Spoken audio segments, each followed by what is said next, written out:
Bonjour Ludovic, Bonjour, merci oui. d'être avec nous. Est-ce que vous pouvez nous rappeler un peu votre rôle chez Ed? Alors, donc mon rôle chez Edge, c'est que je m'occupe pour la filiale française, donc pour Ed France, de toute la division sport de raquette. Voilà. Je touche pas du tout au ski, j'y touche en loisir le week-end, mais voilà, je m'occupe pas du tout du business ski, donc toute la partie tennis pour la France. Tennis et Comment, padel. ouais. Comment se porte la marque en général? Quelles sont ses ambitions un peu pour l'année qui arrive? Donc, bah, écoute, la marque se porte bien. On est depuis quelques années sur des belles performances. Voilà, c'est un marché qui reste compliqué, hein, le tennis actuellement. Mais le marché du compétiteur, du joueur qui cherche des raquettes performantes, fonctionne toujours bien. Et comme Ed, nous sommes positionnés essentiellement sur ce segment-là de joueurs, on arrive à bien tirer notre épingle du jeu. Sur les balles, depuis l'année dernière, on est la marque qui vend le plus de balles en Europe. Donc ça, on est plutôt très satisfait de ça. Et au niveau raquette, il y a plein de nouveaux projets. Nos joueurs continuent de performer. Voilà, on a encore vu Joko il n'y a pas très longtemps qui a bien fonctionné. Donc voilà, donc la marque va bien. On essaie de faire le mieux possible pour le marché.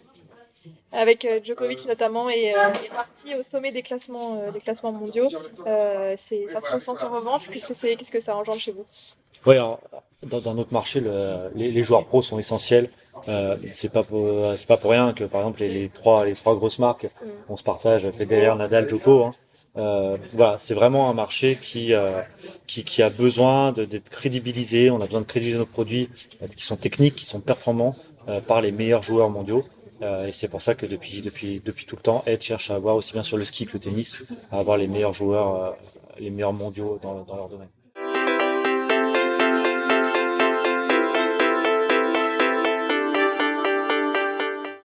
On a vu Alexander Zverev faire sa première demi-finale en Grand Chelem à l'Open d'Australie récemment, avec la Gravity qui est sortie il n'y a pas très longtemps.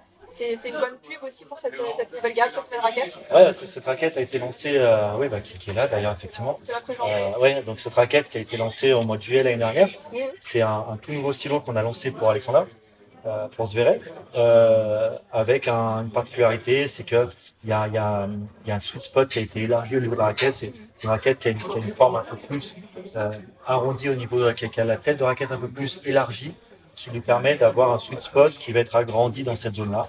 On a décalé un peu le sweet spot vers le haut aussi parce que ces joueurs comme Zverev, les jeunes joueurs, vont décaler un peu leur zone de frappe. Donc c'est vraiment un tout nouveau projet qu'il y avait eu pour lui, un nouveau moule, un nouveau design, parce que c'est un design assez sympa. Pour la première fois, une raquette en flip-flop. Donc d'un côté, on a une couleur, de l'autre, ça a une autre couleur. Donc ça, il a vraiment adoré quand on a travaillé avec lui sur tout le développement de cette raquette. Et elle était dans le sujet, et effectivement, ça nous fait du bien que désormais, déjà, elle a été très bien accueillie par le marché et par les joueurs. Et désormais, bah, avec Zverev qui l'a montré de belle manière à l'Australien, c'est top. Après, Sacha, il y a beaucoup de monde dans le milieu tennis qui attend qu'il gagne un grand chelem. Ouais. Il a déjà gagné un master, hein, des Master Final, donc c'est déjà pas mal à son âge. Oui.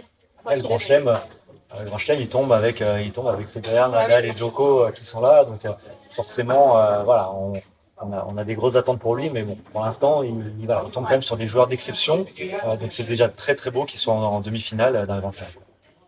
Ce modèle-là, au niveau des ventes, il a bien marché. Ouais, alors si je te parle en termes de vente au magasin déjà, ce qu'on appelle nous Céline, ça fait les mêmes performances que le Speed. Donc, Speed, c'est la raquette de Joko qui a depuis 10 ans, on a fêté les 10 ans de la raquette. Alors Joko joue avec la raquette des 10 ans. Euh, pour un premier lancement, on a atteint les mêmes volumes qu'une Speed, donc on est vraiment très content. En termes de sortie, bah, les magasins nous repassent des commandes, donc ça veut dire qu'ils les vendent bien. On est en attente, là, il va y avoir des études un peu sur tout ce qui est sell-out, donc tout ce qui est sortie magasin. Ça, c'est des données qu'on n'a pas de manière récurrente, on les a par des feedbacks de nos commerciaux quand on va dans les magasins. Mais oui, en tout cas, on voit des nouvelles commandes qui arrivent. Donc forcément, depuis juillet, donc forcément, c'est que ça sort bien. Et en termes de jouabilité, elle apporte vraiment quelque chose dans notre gamme. Donc voilà pour la Gravity, ça fonctionne bien depuis le mois de juillet. Il y a toute une gamme qui va avec la bagagerie. Voilà. À chaque fois, on lance un silo complet. Il y a plein d'accessoires qui vont avec.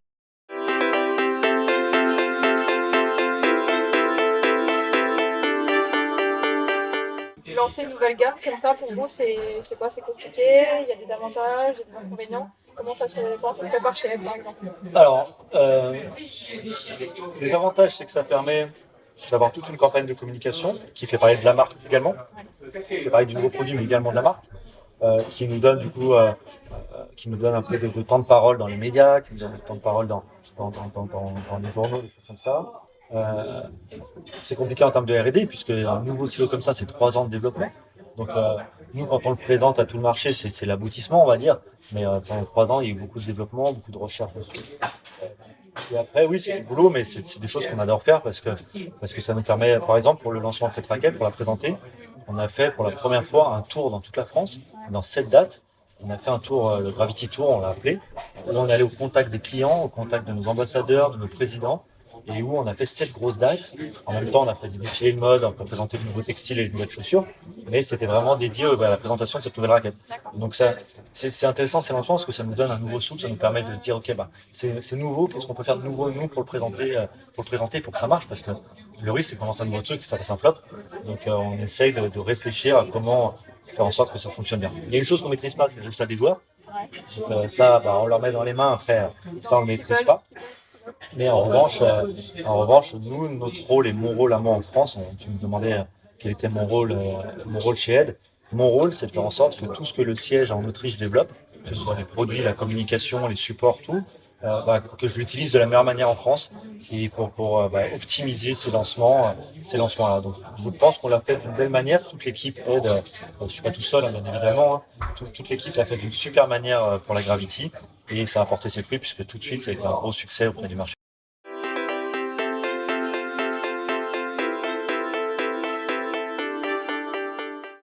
Ed a plusieurs modèles, on pense à la Gravity maintenant, la Speed, tout ça.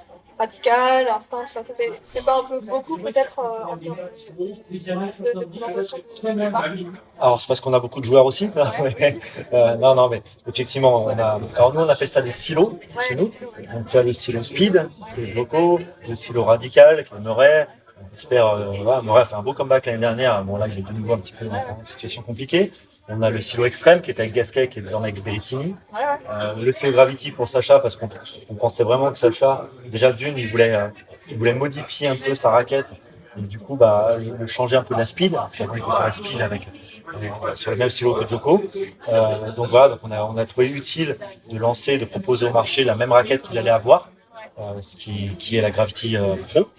Donc voilà, après, on a l'Instinct. Alors l'Instinct, voilà, c'est un silo, l'Instinct qui va être amené un petit peu à être réduit en termes de com, en termes voilà, qui va être moins.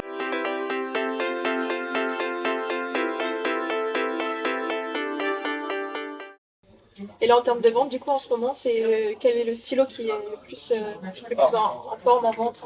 Alors, Gravity, ça se passe bien. Elle a 8 mois maintenant d'existence, ça se passe bien. Gravity Radical, on va dire que ça peut préparer en ce moment, puisqu'on a passé la phase de gros lancement. Donc maintenant, on est sur des réassorts. L'Extrême continue à bien marcher, c'est vraiment une belle surprise. Mais pareil, là, l'Extrême actuel va être amené à évoluer plus tard. On pourra en parler un peu plus tard, pas tout de suite. Donc voilà, les best-sellers sont la Speed, c'est clair. Speed, Gravity, ça c'est évident. Speed, Gravity, après on a Radical Extrême derrière. Qui sont...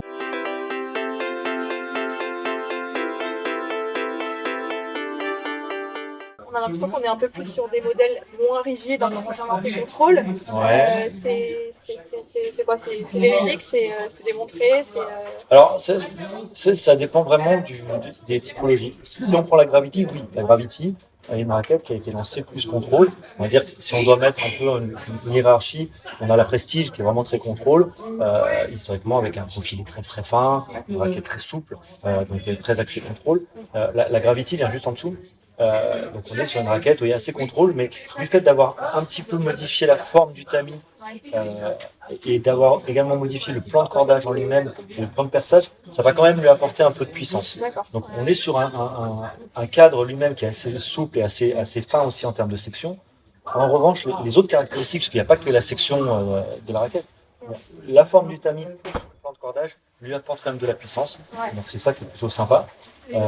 Et après, ça dépend des modèles. Par exemple, la Speed, ces dernières années, on l'a plutôt un peu rendu plus costaud pour avoir un peu plus de rapidité, puisque la Speed, comme son nom l'indique, on cherche la vitesse de balle. Donc on l'a rendu un peu plus costaud, on a élargi un peu les branches, on a renforcé un peu certaines choses, on a mis du graphène un peu à plusieurs endroits pour la rigidifier un petit peu, sans que ce soit une baramine bien évidemment. Mais on a cherché à lui apporter un peu plus de puissance. Pareil, la Speed, on a modifié le plan de cordage, où avant, si on prend dans ce sens-là, on avait le centre de la raquette où les cordes étaient assez resserrées. Si on prend les petits carreaux, on va dire schématiquement, étaient assez serrés. Donc on avait un peu moins de puissance au niveau du cœur de la raquette. Là, on a cherché à avoir un effet un peu plus trampoline. Et donc même sur la Speed, on a élargi un peu le plan de cordage. C'est toujours les mêmes montants, même travers. En revanche, on a poussé un peu plus sur les bords pour élargir un peu chaque carreau et donner un peu plus d'effet trampoline. Donc, à chaque fois, on essaie de jouer là-dessus. C'est soit on va renforcer le cadre, mais on va permettre de donner un peu plus de contrôle autrement. Voilà. Donc mais on est sur une tendance où oui, vous voyez bien, le jeu va de plus en plus vite. Donc les joueurs cherchent à avoir de plus en plus de vitesse de par la raquette aussi. Ça, c'est évident.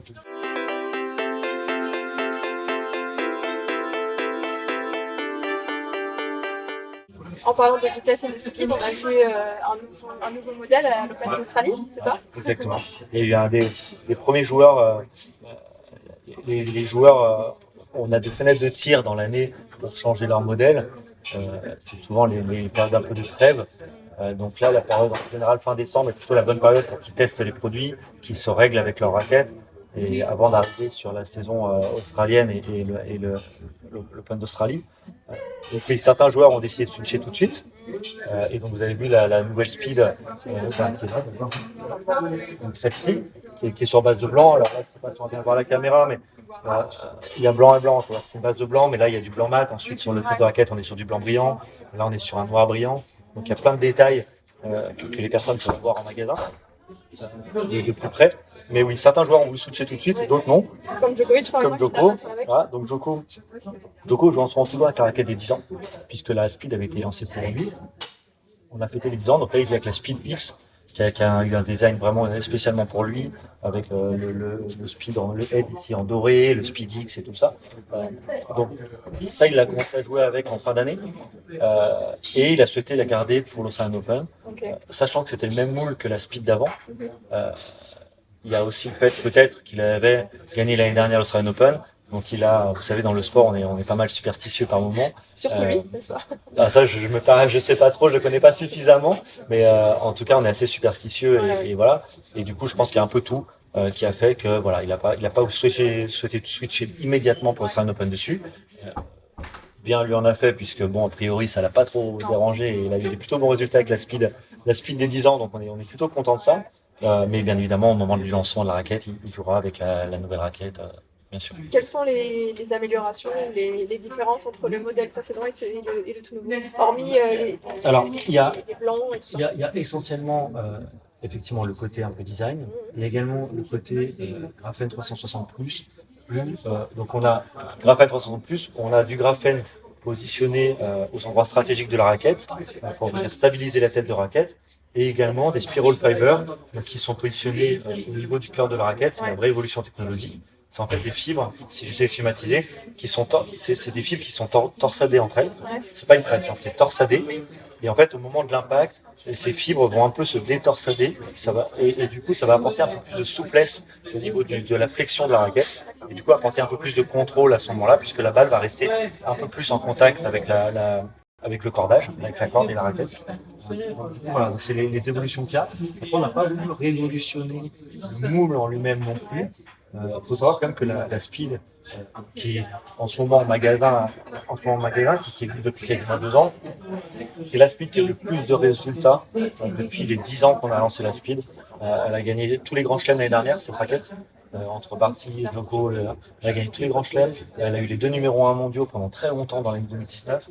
Donc on n'a pas voulu tout révolutionner sur cette raquette. On a voulu changer le design, ça oui. On a rajouté un peu les spiral fibers pour apporter un peu plus de contrôle. Maintenant voilà, on n'a pas voulu tout changer, c'est une raquette qui performe super bien. Au bout d'un moment, à chaque fois, on ne cherche pas à réinventer la roue en permanence. Donc voilà. Ça reste quand même un peu le modèle phare dans la gamme Ed, où vous la positionnez, C'est le best-seller. c'est le best-seller. C'est le best-seller. La Gravity a fait vraiment des grosses perfs. Et après, en termes de sortie, voilà, Joko c'est Joko. Et c'est vraiment le best-seller chez nous.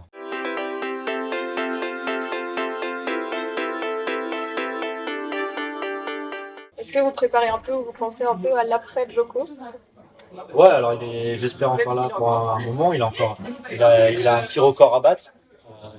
Il en est plus très loin. Ouais, c'est vrai. Donc je pense c'est sûr qu'il va aller au moins jusque-là. C'est pas quelqu'un qui est ultra blessé. Il a eu un petit problème au coude il y a quelques temps, mais donc je pense que c'est quelqu'un qui prend très soin de lui au niveau diététique, au niveau assoupissement, au niveau de ça. Donc, je pense qu'il a encore longtemps. Après Joko, c'est Zverev, forcément. On a quand même le meilleur pour l'instant de sa génération qui est là, hein, même si ça pousse fort avec d'autres joueurs derrière. Mais Zverev, il est quand même. On a Berrettini qui a explosé l'année dernière. On va voir s'il arrive à confirmer cette année, mais qui a explosé. Voilà, après, chez les filles, on a des plutôt prometteuses comme Coco Gauff, joueuse.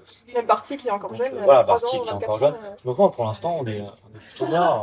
On est plutôt bien. Oui, sur la next gen, on essaie de voir si on est bon. Vous avez des jeunes un peu Après, pour remplacer des Joko, il n'y a pas de possibilité. Souvent, les possibilités, déjà qu'on est Zverev, on est content. Après, les possibilités sont souvent verrouillées aussi par la concurrence par moment. Donc, au bout d'un moment, quand on regarde, on se dit bon, qui est dispo, qui est intéressant déjà pour nous, qui est dispo, qui pourrait aller là où on veut emmener la marque. Donc, on est déjà très satisfait d'avoir Berrettini, Joko, Zverev. Qui sont déjà plutôt solides. Et côté français, non? Certains dans le viseur des jeunes, non? On a Richard qui est revenu à Montpellier, qui malheureusement a eu un petit souci, mais il a bien joué, mais il a eu un petit souci physique. Donc on a toujours Richard qui est toujours là. Et après, dans les jeunes, ça pousse fort. Donc ouais, on regarde, bien sûr, c'est notre rôle avec l'équipe de voir. Mais on a des futures pépites, oui. On en a beaucoup en stock. Chez nous, qui jouent avec nous, qui nous font confiance. Après, vous dire que demain on va signer un top joueur français, pour l'instant, c'est pas dans les papiers. Merci beaucoup d'avoir répondu à toutes mes questions. De rien. J'espère que c'était assez complet. On vous souhaite tout le meilleur avec Ed. Merci beaucoup. Bonne continuation pour la saison qui arrive. Merci beaucoup.